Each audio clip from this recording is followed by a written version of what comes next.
Good morning student.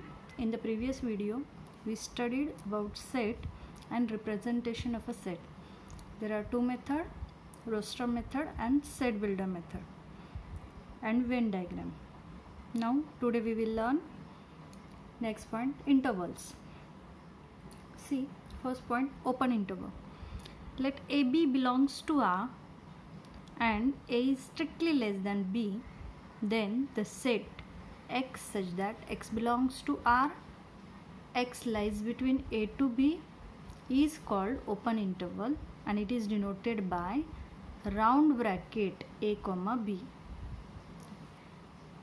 In graphical representation, A, B, X lies between A to B and it is denoted by like this, round bracket A comma B, which is equal to X such that X belongs to R, A less than X less than B, bracket complete. So this is called open interval. अब इसमें देखो क्या दिया है, A B belongs to R, R means real number, तो A B ऐसे दो numbers है जो रियल नंबर्स है. एक और कंडीशन दी है, A strictly less than B, that means A B से छोटा है. उसके बाद कंडीशन क्या दी है, X belongs to R, A less than X less than B. अब यहाँ पे स्ट्रिक्टली लेस देन दिया है, तो स्ट्रिक्टली लेस देन का मतलब क्या होता है, ये जो नंबर्स है ए एंड बी तो वो उस सेट में नहीं आएंगे. ठीक है, which is called as open interval. और जिसकी डायग्राम है तो इसमें सिर्फ ये डॉट जो दिए जाते हैं उसका डिफरेंस है. तो क्लोज इंटरवल में ये डार्क होंगे एंड ओपन इंटरवल में ये ब्लैंक रहेंगे. अब इसका ओपन इंटरवल कैसे रिप्रेजेंट करते हैं, तो राउंड ब्रैकेट से, और यहाँ पे स्ट्रिक्टली लेस देन आएगा, मतलब यहाँ पे ए बी उस ब्रैकेट में उस सेट में कंसिडर नहीं होगा. Elements lies between A to B. Now see the close interval. A B belongs to R, A less than B, then the set X such that X belongs to R, A less than और equal to X less than और equal to be.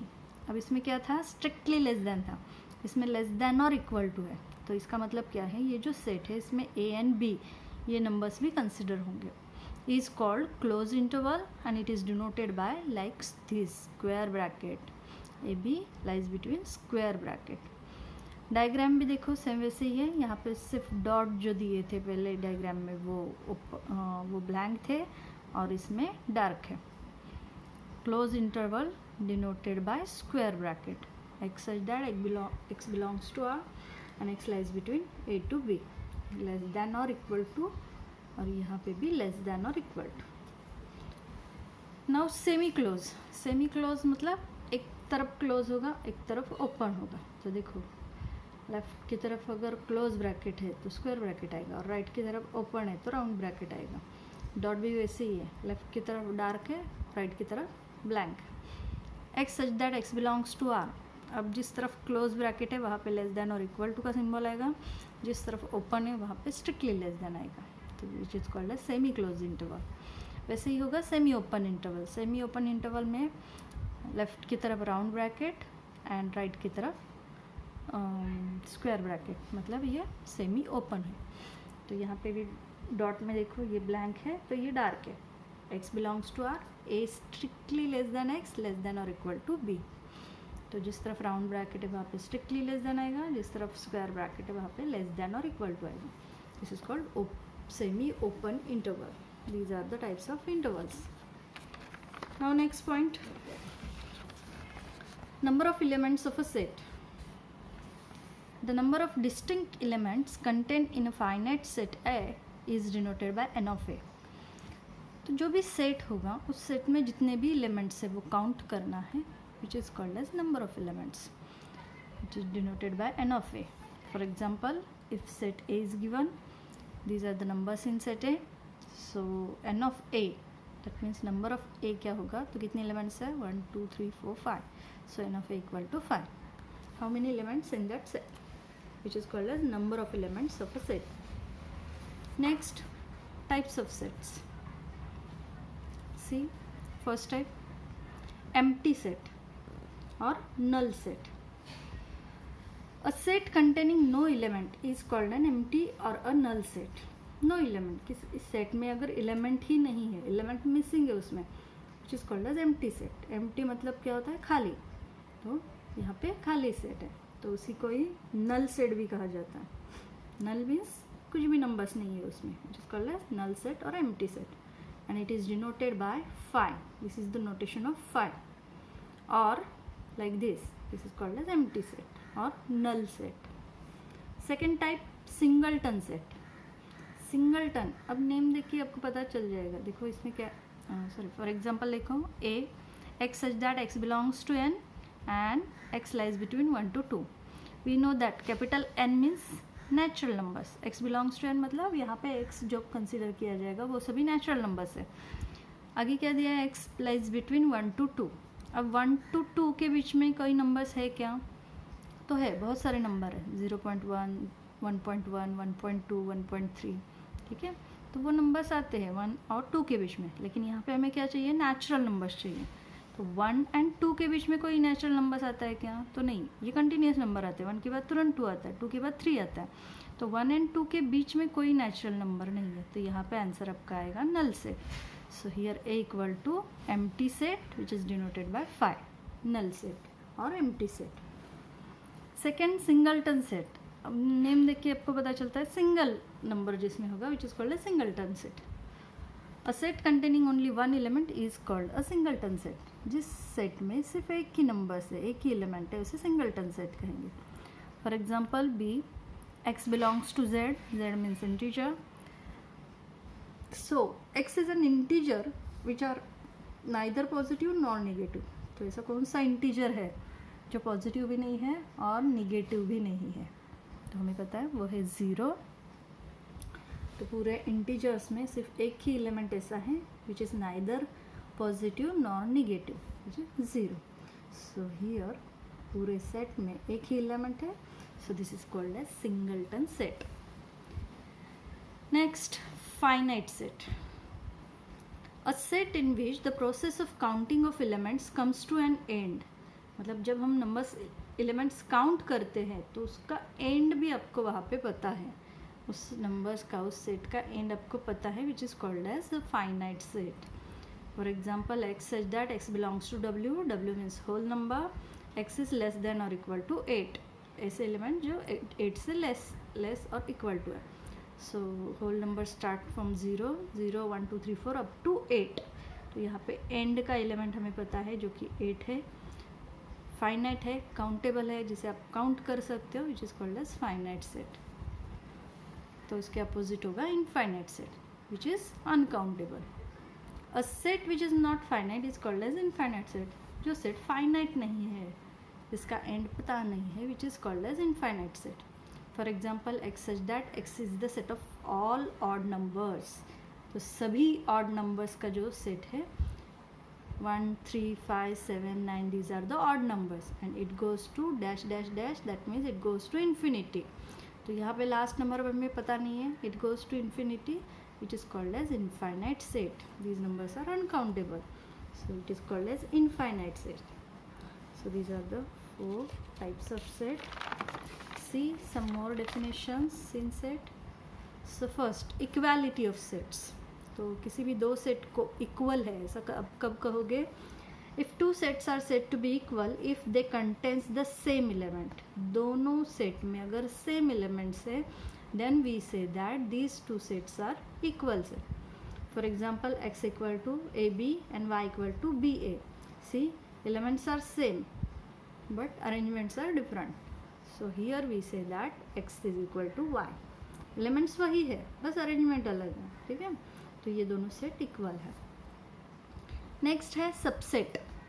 A set A is said to be a subset of set B if every element of A is also an element of B.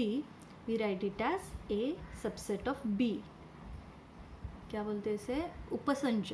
ठीक है, मराठी में बोलते हैं उपसंच. Subset, अगर set A में से क्या दिया है, every element of set A, तो सेट A में से हर एक एलिमेंट सेट B में आपको दिखाई दे रहा है, लेकिन B में और भी एक्स्ट्रा एलिमेंट्स है, मतलब B सेट बड़ा है और A सेट में जितने भी एलिमेंट्स है वो सभी एलिमेंट्स आपको B में दिखाई दे रहे हैं, then we say that A is subset of B. और जो बड़ा सेट है B which is called a super set.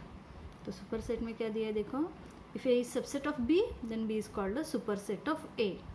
तो बी बड़ा होगा, ए के सभी एलिमेंट्स बी में होंगे, लेकिन बी में उससे छोड़ के और एक्स्ट्रा भी एलिमेंट्स रहेंगे, so B is called as super set and A is called as subset. Next, proper subset.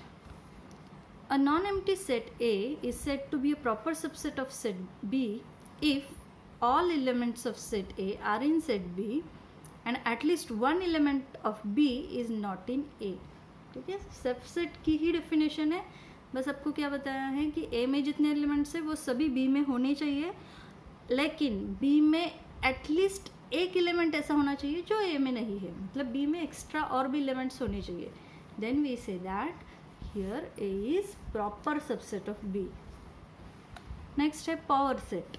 The set of all subsets of a given set A is called the power set of A and it is denoted by P of A. तो power set मतलब क्या होता है, अगर आप कोई भी set consider करते हो तो उसके कितने सबसेट आ सकते हैं, तो वो आपको पहले फाइंड आउट करना है, और जितने भी सबसेट आते हैं वो सभी आप कंबाइन करके लिखोगे तो which is called as power set. For example देखो, सेट ए लिया है ए बी, तो इसके कितने सबसेट हो सकते हैं, तो सबसे पहले 5 मतलब एम्प्टी सेट, एम्प्टी सेट भी इसका सबसेट हो सकता है। सिर्फ ए एलिमेंट लोगे तो वो भी इसका सबसेट होगा, सिर्फ बी एलिमेंट लोगे तो वो भी इसका एलिमेंट सबसेट होगा, और ए भी लोगे तो वो भी इसका सबसेट रहेगा। तो इस सेट के इतने सारे सबसेट्स आ सकते हैं, तो उन सभी एलिमेंट्स को अगर हम ब्रैकेट्स में लिखते हैं तो वो होगा पावर सेट। नेक्स्ट है universal set. In a particular discussion all sets under consideration are subset of a set, say U or X, then it is called the universal set for that discussion. यहाँ पे universal set मतलब क्या consider करना है, सबसे बड़ा set. अब यहाँ पे पर्टिकुलर डिस्कशन मतलब अगर कोई भी एक टॉपिक अगर लेते हैं नंबर्स के बारे में, तो नंबर्स के बारे में सबसे बड़ा सेट कौन सा होगा, वो होगा यूनिवर्सल सेट। अगर आप सपोज किसी एनिमल्स के बारे में डिस्कस कर रहे हैं तो एनिमल्स में सभी एनिमल्स का जो कलेक्शन होगा वो होगा यूनिवर्सल सेट। मतलब in short universal set means सबसे बड़ा सेट होगा। तो डिनोट किससे करते हैं, कैपिटल यू से या फिर कैपिटल एक्स से डिनोट करते हैं। नेक्स्ट है ऑपरेशंस ऑन सेट्स। तो यहाँ पे जो है ऑपरेशंस ऑन सेट्स, तो ये आपने ऑलरेडी पढ़ा है, बस हम रिवाइज कर रहे हैं। So see complement of a set. Let A be a subset of the universal set U।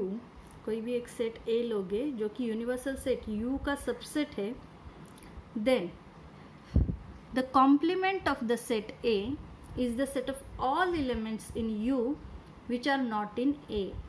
ठीक है, तो अगर U देखो डायग्राम मैंने निकाली है, तो ये जो रेक्टेंगल है वो सपोज यूनिवर्सल सेट है, और ये जो सर्कल है वो सेट A है। तो आपको क्या बताया है, set of all those element which are in U but not in ए।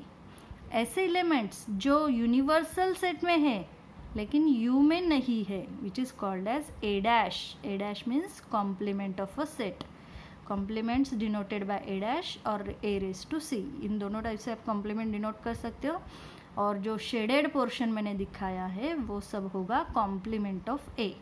ठीक है, उसे हम सेट बिल्डर फॉर्म में इस तरीके से लिख सकते हैं, A dash which is equal to X such that X belongs to U, X does not belongs to ए।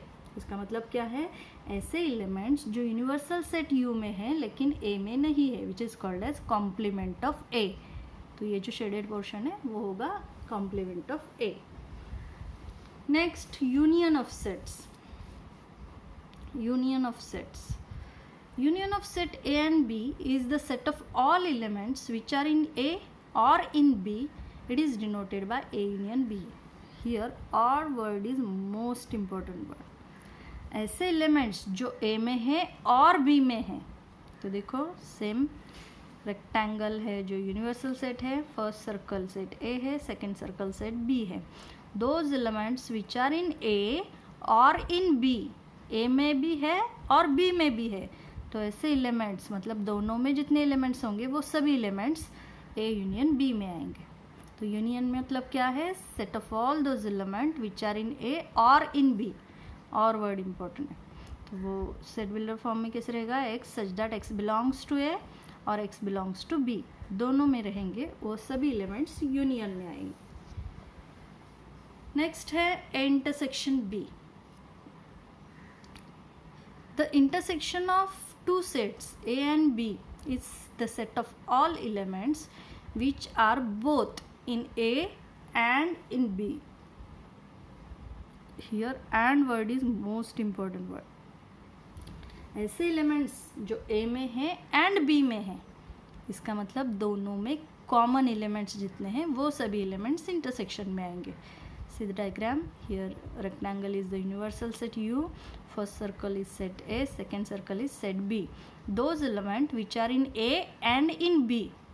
तो दोनों में कॉमन पोर्शन कितना है? तो ये मिडल पोर्शन जो मैंने शेडेड दिखाया है, तो इतने ही एलिमेंट्स आएंगे इंटरसेक्शन में। तो intersection denoted by like this, उल्टा यू निकालना है, A intersection B and the set below form is X such that X belongs to A and X belongs to B. Union में क्या है? और वर्ड आता है, इंटरसेक्शन में क्या है? एंड वर्ड आएगा। ठीक है, तो यूनियन में क्या है? ए एंड बी, ए और बी दोनों में जितने एलिमेंट्स है वो सभी यूनियन में आएंगे। और एंड में इंटरसेक्शन में कौन सा आता है? ए एंड बी में कॉमन एलिमेंट जो है वही इंटरसेक्शन में आएंगे। ठीक है, next difference of a set. See, difference of set A and set B is the set of elements which are in A but not in B. ऐसे elements जो A में है लेकिन B में नहीं है, which is called as difference of set A and set B and it is denoted by A minus B.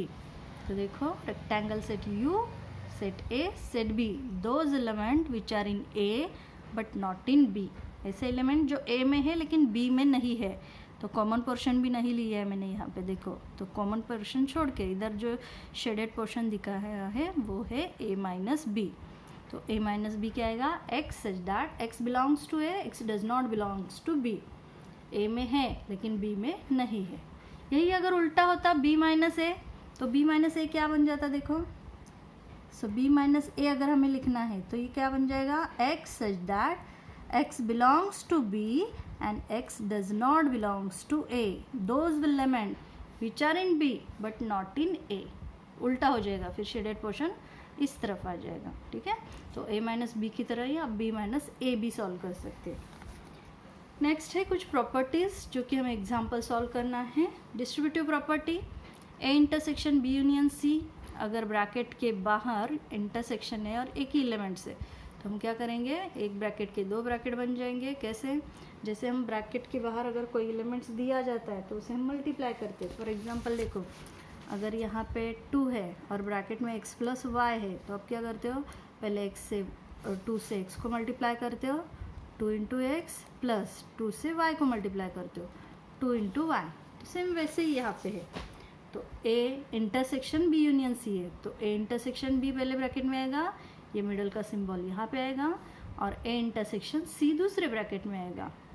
वैसे ही A union B intersection C है, तो A यूनियन B पहले ब्रैकेट में आएगा, ये मिडल का सिंबल यहाँ पे आएगा, और A यूनियन C दूसरे ब्रैकेट में आएगा। ठीक है, इसे बाय हार्ट करने की ज़रूरत नहीं है, इजीली आप लिख सकते हो, बस समझ लो कि कैसे करना है।